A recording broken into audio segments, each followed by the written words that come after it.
ಇನ್ನು ಮಂಡ್ಯದಲ್ಲಿ ಸರಿಸುಮಾರು 3 ಗಂಟೆ 42 ನಿಮಿಷದ ಹೊತ್ತಿಗೆ ಇವತ್ತು ಭೂಮಿ ಕಂಪಿಸಿದ ಅನುಭವ ಆಗಿದೆ.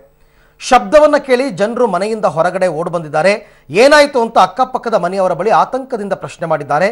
ಈ ಹಿಂದೆ ಕೆಆರ್ಎಸ್ ಸಮೀಪದಲ್ಲಿ ಕೂಡ ಭಾರೀ ಶಬ್ದದೊಂದಿಗೆ ಭೂಮಿ ಕಂಪಿಸಿದ ಅನುಭವ ಆಗಿತ್ತು. ಈಗ ಅದೇ ಜಿಲ್ಲೆಯಲ್ಲಿ ಮಂಡ್ಯದಲ್ಲಿ ಮತ್ತೊಮ್ಮೆ ಭೂಮಿ ಕಂಪಿಸಿದ ಅನುಭವ ಆಗಿದೆ. ಆದರೆ ಅದು ಭೂಕಂಪನನ ಅಥವಾ ಏನಾದರೂ ಡೈನಮೈಟ್ ಅನ್ನು ಸಿಡಿಸಿರ್ತಕ್ಕಂಥದ್ದು, ಇದ್ರ ಬಗ್ಗೆ ಇನ್ನೂ ಕನ್ಫರ್ಮೇಷನ್ ಸಿಕ್ಕಿಲ್ಲ. ಈ ಘಟನೆ ನಡೆದಿರೋದು 3 ಗಂಟೆ 42 ನಿಮಿಷಕ್ಕೆ. ಭೂಮಿ ಕಂಪಿಸಿತು. ನಾವು ಆಫೀಸಲ್ಲಿದ್ವಿ, ಆಫೀಸಿಂದ ಹೊರಗಡೆ ಓಡಿ ಬಂದ್ವಿ. ಮತ್ತು ಇದು ಗಾಜೆಲ್ಲವೂ ಕೂಡ ಶೇಕ್ ಆಯಿತು. ಮತ್ತು ವಿಪರೀತ ಸದ್ದು. ಮತ್ತು ನಾವು ಆಫೀಸ್ ಮೇಲೆ ಟೇಬಲ್ ಮೇಲೆ ಇಟ್ಟಿದ್ವಲ್ಲ ಮೊಬೈಲು ಮತ್ತು ಸಾಮಾನು ಇಟ್ಟಿದ್ವಲ್ಲ, ಎಲ್ಲವೂ ಕೂಡ ವೈಬ್ರೇಷನ್ ಆಯಿತು. ನಾವಲ್ಲಿ ಇಲ್ಲೆಲ್ಲ ಇದ್ದವರೆಲ್ಲ ನಮ್ಮ ಸಾಲದ ಅಂಗಡಿಯಲ್ಲಿ ಇದ್ದವರೆಲ್ಲ ಕೂಡ ಹೊರಗಡೆ ಬಂದು ಏನು ಸೌಂಡು ಅಂತೇಳಿ ಭಯಭೀತರಾಗಿ ಇದು ಮಾಡಿದ್ರು. ಏನು ಸೌಂಡ್ ಅಂತ ಗೊತ್ತಿಲ್ಲ, ಭೂಮಿ ತುಂಬ ಜೋರಾಗಿ ಕಂಪಿಸ್ತು. ಮತ್ತು ಏನೇನು ಟೇಬಲ್ ಮೇಲೆ ಇಟ್ಟಿದ್ವಿ ಅವೆಲ್ಲವೂ ಕೂಡ ಶೇಕ್ ಆಯಿತು, ವೈಬ್ರೇಟರ್ ಆಯಿತು. ಯಾಕೆ ಅಂತ ಏನಾದ್ರು ಗೊತ್ತಾಯ್ತಾ? ಅದು ಏನಂತ ಗೊತ್ತಾಗ್ತಾ ಇಲ್ಲ. ಇದೇ ಫಸ್ಟ್ ಈಗ ಆಗಿರೋದು, ಇತ್ತೀಚೆಗೆ ಇದೇ ಫಸ್ಟ್. ಏನು ಸೌಂಡ್ ಅಂತ ಗೊತ್ತಿಲ್ಲ. ಈ ಸಂಬಂಧಪಟ್ಟವ್ರು ಯಾರವ್ರನ್ನ ಜಾಸ್ತಿ ನೋಡಬೇಕಾಗುತ್ತೆ. ಮಂಡ್ಯದಲ್ಲಿ ಭಾರಿ ಜೋರಾಗಿ ಭೂಮಿ ಕಂಪಿಸ್ತು. ನಾವು ಆಫೀಸಲ್ಲಿದ್ವಿ, ಆಫೀಸಿಂದ ಹೊರಗಡೆ ಓಡಿ ಬಂದ್ವಿ. ಮತ್ತು ಇದು ಗಾಜೆಲ್ಲವೂ ಕೂಡ ಶೇಕ್ ಆಯಿತು. ಮತ್ತು ವಿಪರೀತ ಸದ್ದು. ಮತ್ತು ನಾವು ಆಫೀಸ್ ಮೇಲೆ ಟೇಬಲ್ ಮೇಲೆ ಇಟ್ಟಿದ್ವಲ್ಲ ಮೊಬೈಲು ಮತ್ತು ಸಾಮಾನು ಇಟ್ಟಿದ್ವಲ್ಲ, ಎಲ್ಲವೂ ಕೂಡ ವೈಬ್ರೇಷನ್ ಆಯಿತು. ನಾವಲ್ಲಿ ಇಲ್ಲೆಲ್ಲ ಇದ್ದವರೆಲ್ಲ ನಮ್ಮ ಸಾಲದ ಅಂಗಡಿಯಲ್ಲಿ ಇದ್ದವರೆಲ್ಲ ಕೂಡ ಹೊರಗಡೆ ಬಂದು ಏನು ಸೌಂಡು ಅಂತೇಳಿ ಭಯಭೀತರಾಗಿ ಇದು ಮಾಡಿದ್ರು. ಏನು ಸೌಂಡ್ ಅಂತ ಗೊತ್ತಿಲ್ಲ, ಭೂಮಿ ತುಂಬ ಜೋರಾಗಿ ಕಂಪಿಸ್ತು. ಮತ್ತು ಏನೇನು ಟೇಬಲ್ ಮೇಲೆ ಇಟ್ಟಿದ್ವಿ ಅವೆಲ್ಲವೂ ಕೂಡ ಶೇಕ್ ಆಯಿತು, ವೈಬ್ರೇಟರ್ ಆಯಿತು. ಈ ಬಗ್ಗೆ ಮತ್ತಷ್ಟು ಮಾಹಿತಿ ಪಡೆಯೋಣ ನಮ್ಮ ಪ್ರತಿನಿಧಿ ಸಂತೋಷ್ ಅವರಿಂದ. ಸಂತೋಷ್, ಭೂಮಿ ಕಂಪಿಸಿದಾಗ ಯಾವ ರೀತಿ ಫೀಲ್ ಆಯ್ತಂತೆ ಅಲ್ಲಿ ಜನಗಳಿಗೆ?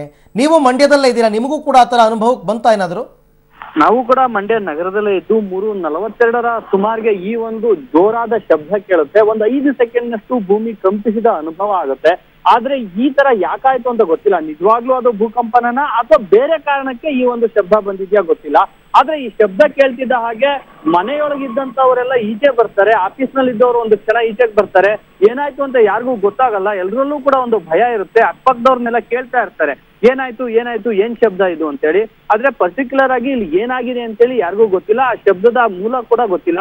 ಇದ್ರ ಬಗ್ಗೆ ಅಧಿಕಾರಿಗಳೇ ಸ್ಪಷ್ಟನೆಯನ್ನ ನೀಡಬೇಕಾಗಿದೆ. ಅರವಿಂದ್, ಇಲ್ಲಿ ತನಕ ಯಾರಾದರೂ ಭೂಗರ್ಭ ಶಾಸ್ತ್ರಜ್ಞರು, ವಿಜ್ಞಾನಿಗಳು ಇದ್ರ ಬಗ್ಗೆ ಏನಾದರೂ ಮಾತಾಡಿದಾರಾ? ಸದ್ಯಕ್ಕೆ ಯಾವುದೇ ಪ್ರತಿಕ್ರಿಯೆಯನ್ನು ನೀಡಿಲ್ಲ. ಆದ್ರೆ ಇಲ್ಲಿ ಭಯ ಆಗೋದಕ್ಕೆ ಮುಖ್ಯ ಕಾರಣ ಏನು ಅಂದ್ರೆ, ಕೆಲವು ದಿನಗಳ ಹಿಂದೆ ಕೆಆರ್ಎಸ್ ನಲ್ಲೂ ಕೂಡ ಇದೇ ರೀತಿ ಒಂದು ಭಾರಿ ಶಬ್ದ ಕೇಳಿ ಬಂದಿತ್ತು. ಅದಾದ ನಂತರ ಈಗ ಮಂಡ್ಯದಲ್ಲಿ ಈ ಒಂದು ಶಬ್ದ ಕೇಳಿ ಬಂದಿದೆ. ಪದೇ ಪದೇ ಯಾಕೆ ಈ ಶಬ್ದ ಕೇಳಿ ಬರ್ತಾ ಇದೆ, ನಿಜವಾಗ್ಲೂ ಈ ಶಬ್ದ ಕೇಳಿ ಬರೋದಕ್ಕೆ ಕಾರಣ ಏನು ಅನ್ನೋದನ್ನ ಅಧಿಕಾರಿಗಳು ಸ್ಪಷ್ಟಪಡಿಸಬೇಕಾಗಿದೆ. ಆ ಮೂಲಕ ಮಂಡ್ಯ ಜನರಲ್ಲಿ ಇರ್ತಕ್ಕಂಥ ಆತಂಕವನ್ನ ದೂರ ಮಾಡಬೇಕಾಗಿದೆ. ಕೆಆರ್ಎಸ್ ನಲ್ಲಿ ಕೇಳಿ ಬಂದ ಶಬ್ದ ಅದು ಭೂಕಂಪ ಅಂತ ಯಾರಾದರೂ ವಿಜ್ಞಾನಿಗಳು ಹೇಳಿದ್ರ ಈ ಹಿಂದೆ? ಕೆಆರ್ಎಸ್ ನಲ್ಲಿ ಕೇಳಿ ಬಂದ ಶಬ್ದಕ್ಕೆ ಭೂಕಂಪದ ಅನುಭವ ಆಗಿದ್ದಕ್ಕೆ ಅದಕ್ಕೆ ಸಂಬಂಧಪಟ್ಟಂತೆ ಅಧಿಕಾರಿಗಳು ಒಂದಷ್ಟು ಮಾಹಿತಿಯನ್ನ ನೀಡಿದ್ರು. ಮತ್ತೆ ಅದ್ರ ಬಗ್ಗೆ ಇನ್ನೂ ಹೆಚ್ಚಿನ ಮಾಹಿತಿಯನ್ನ ಕಲೆ ಹಾಕಿ ಸ್ಪಷ್ಟನೆಯನ್ನ ನೀಡ್ತೀವಿ ಅನ್ನೋ ಒಂದು ಮಾತನ್ನು ಕೂಡ ಹೇಳಿದ್ರು. ಯಾಕಂದ್ರೆ ಅಲ್ಲಿ ಒಂದು ಬ್ಲಾಸ್ಟ್ ಇಂದ ಆ ಶಬ್ದ ಬಂದಿದೆ ಅನ್ನೋ ಒಂದು ಆರೋಪ ಬಂದಿತ್ತು. ಆದ್ರೆ ಇದನ್ನ ಅಧಿಕಾರಿಗಳು ತಳ್ಳಿ ಹಾಕಿ ಇದು ಬ್ಲಾಸ್ಟ್ ಇಂದ ಬಂದಿರತಕ್ಕಂತ ಶಬ್ದ ಅಲ್ಲ, ಭೂಮಿಯಲ್ಲಿ ನಡೆದಂತಹ ಒಂದಷ್ಟು ಬದಲಾವಣೆಯಿಂದ ಈ ಒಂದು ಶಬ್ದ ಬಂದಿರಬಹುದು ಅನ್ನೋ ಒಂದು ಮಾತು ಹೇಳಿದ್ರು. ಅದಾದ ನಂತರ ಈಗ ಮಂಡ್ಯದಲ್ಲಿ ಒಂದು ಭಾರಿ ಶಬ್ದ ಕೇಳಿ ಬಂದಿದೆ. ಆ ಶಬ್ದ ಸುಮಾರು ಒಂದು 5 ಸೆಕೆಂಡ್ ಕಾಲ ಭೂಮಿ ಕಂಪಿಸಿದ ಅನುಭವ ಆಗಿದೆ. ಆದ್ರೆ ನಿಜವಾಗ್ಲೂ ಯಾಕೆ ಈ ತರದ ಒಂದು ಶಬ್ದ ಬಂತು, ಈ ಶಬ್ದ ಬರೋದಕ್ಕೆ ಕಾರಣ ಏನು ಅನ್ನೋದು ಮಂಡ್ಯ ಜನರಲ್ಲಿ ಈಗ ಆಗ್ತಾ ಇರ್ತಕ್ಕಂತಹ ಚರ್ಚೆ. ಇದ್ರ ಬಗ್ಗೆ ಸ್ಪಷ್ಟನೆ ನೀಡಿದ ನಂತರ, ಅಧಿಕಾರಿಗಳು ಸೂಕ್ತವಾದ ಸ್ಪಷ್ಟನೆ ನೀಡಿದ ನಂತರವೇ ಈ ಶಬ್ದ ಎಲ್ಲಿಂದ ಬಂತು ಅನ್ನೋದು ಗೊತ್ತಾಗಲಿದೆ. ಭೂಕಂಪನ ಅಲ್ಲ ಅನ್ನೋದಾದ್ರೆ, ಇನ್ನು ಕನ್ಫರ್ಮ್ ಆಗಿಲ್ಲ, ಅಲ್ಲ ಅನ್ನೋದಾದ್ರೆ ಬೇರೆ ಏನ್ ಕಾರಣ ಇರಬಹುದು ಸಂತೋಷ್?